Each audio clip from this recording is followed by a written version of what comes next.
You're at a party, and someone asks the question that always feels like a pop quiz for adulthood. So, which team are you rooting for? You give that polite half smile, the one you've practiced, and say something vague like, I don't really follow sports. Suddenly, you can feel the shift, the surprise, the confusion, the subtle, wait, what? That hangs in the air. For a moment, you wonder if you missed something everyone else secretly agreed to care about. You start questioning yourself. Am I the weird one for not knowing the score? Am I missing out on something everyone else seems obsessed with? But here's the twist.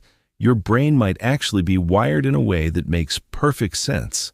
And the shocker, not being obsessed with sports reveals a lot more about your psychology, your identity, and your priorities than you realize. Turns out, your brain isn't broken. It's just running software designed for a world that doesn't exist anymore. Let me explain. Imagine you're sitting in a cafe, sipping your drink, while people around you talk animatedly about a big game as if it were the moon landing. They're dissecting plays, analyzing stats, arguing about referees, and you're just not feeling anything. It's not that you dislike sports. You simply don't experience that internal spark everyone else seems to get. This moment taps into something psychologists call selective identity investment. Humans don't have unlimited cognitive bandwidth, so we invest our energy into the tribes that feel most relevant to us. Sports fans have just chosen a cultural tribe that gives them belonging, adrenaline, and narrative. But if that tribe never clicked with you, your brain simply didn't assign it emotional weight. This isn't apathy, it's specialization. Evolution rewarded people who focused on the tribes that mattered to them personally. Back in small hunter-gatherer bands, following unnecessary group conflicts wasn't just a waste of energy. It was dangerous. Today, that instinct shows up as not caring about a match when your mind is busy solving problems, pursuing hobbies, or obsessing over something else entirely. Think about the last time someone tried to explain a major sports rivalry to you. They're going on about decades of tension and legendary players, and you're trying to look invested while thinking about your weekend plans. What's happening is a classic case of motivational relevance. Studies in cognitive psychology show that your brain pays attention only to things that feel personally rewarding or threatening. For sports fans, scores are emotionally charged. For you, they might as well be weather updates for a city you've never visited. You're not disengaged, you're efficient. Your neural reward system fires for things that actually matter to your identity, whether that's music, coding, books, politics, travel, art, or a niche interest you've memorized like a religion. The twist is that society treats sports as a universal language. So when you opt out, people assume something's missing, but often it just means your brain is optimized differently. You know that feeling when someone says, "How can you not care about this game?" And you almost feel guilty, like you forgot your own birthday? That guilt comes from social conformity pressure, a deeply rooted mechanism humans evolved to avoid being cast out of the group. In ancestral environments, being the odd one out wasn't quirky, it was deadly.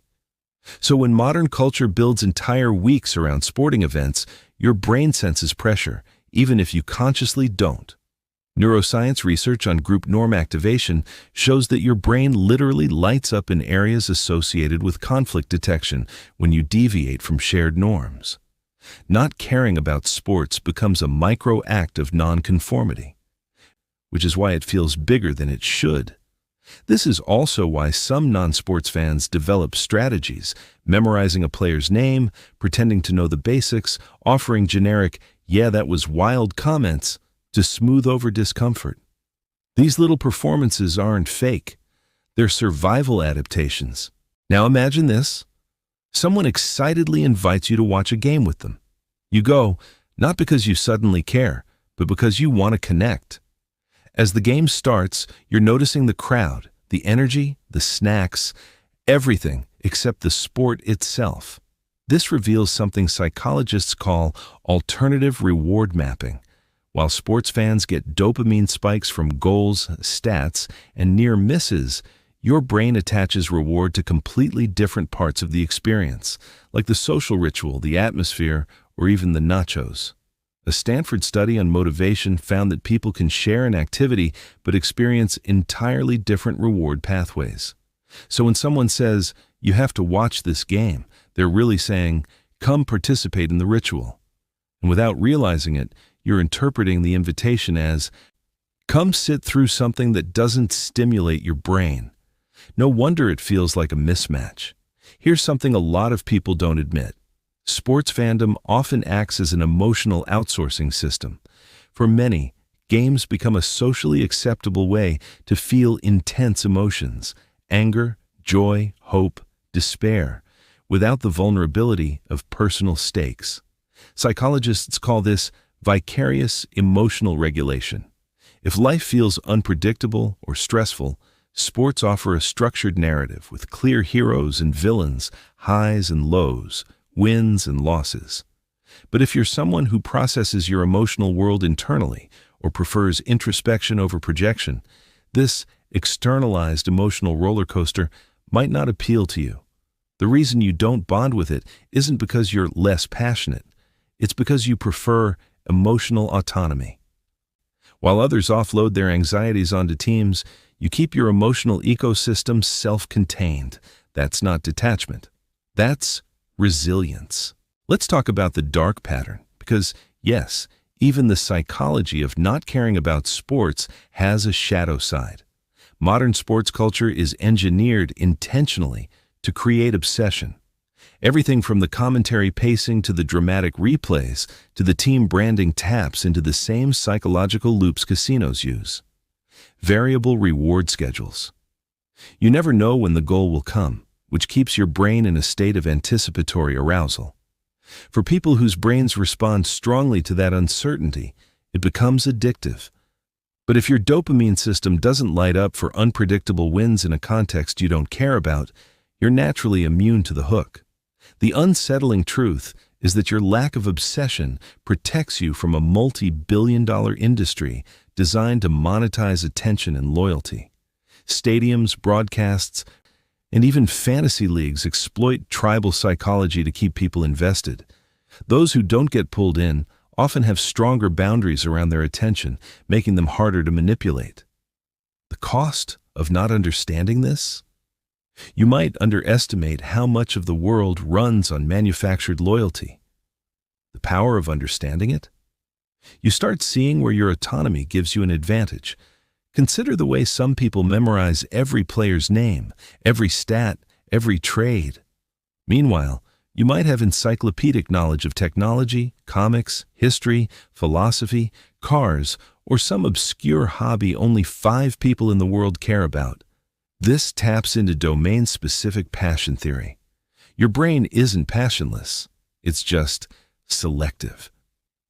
A 2021 study from the University of British Columbia found that people who don't care about mainstream cultural interests often have equal or greater passion in niche areas. Their curiosity runs deep instead of wide. While sports fans distribute emotional investment across seasons and teams, you may pour that same intensity into mastering a skill, understanding a complex subject, or building something meaningful. And in many cases, that narrow focus predicts higher long-term fulfillment. The twist? Society praises sports obsession because it's easy to understand. Niche passions? Those take patience. But they are often far more transformative. Think back to any moment when you felt quietly alienated during a sports conversation, like everyone else was speaking a language you somehow never learned. That's not because you're missing a chip. It's because of a psychological phenomenon known as identity incongruence. Your brain senses when a topic doesn't align with your self-image, and it automatically reduces emotional engagement. In contrast, people who grew up with sports woven into family rituals, school events, or social bonding developed identity fusion, the sense that their self is tied to a team or sport. If you didn't grow up with that, your neural wiring simply developed around different anchors. This is why 2 people can watch the same game, and one experiences heart-palpitating suspense while the other just wonders how long until halftime snacks. Different psychological root systems, different emotional outputs. Picture someone telling you that you just haven't found the right sport yet. They say it the way someone might talk about food, as if you haven't discovered sushi. But the truth is more layered. People who aren't obsessed with sports often score higher on autonomous motivation, meaning they prefer self-chosen interests over socially constructed ones. They don't join a trend just because the crowd says it's important. They wait to feel internal resonance. This independence can make you seem detached, but in reality, it shows a strong internal locus of identity. While others borrow meaning from teams, you generate meaning from your own pursuits. Here's the bigger picture. Not obsessing over sports doesn't mean you're less social, less emotional, or less passionate. It means your brain invests in different arenas, ones that align with your values, your identity, and your cognitive style. And if anything, it reveals a kind of psychological freedom. You're not driven by crowd energy or cultural pressure. You're guided by intrinsic curiosity and personal relevance. So here's what all of this comes down to. Humans are wired to pour their emotional energy into tribes that give them identity, belonging, and meaning. Sports are one version of that, but not the only one. And if you've never been pulled into that gravitational field, it doesn't mean you're missing something. It means your brain chose a different orbit. In a world overloaded with noise, the ability to resist mass obsession is a quiet superpower. The meta-awareness is this.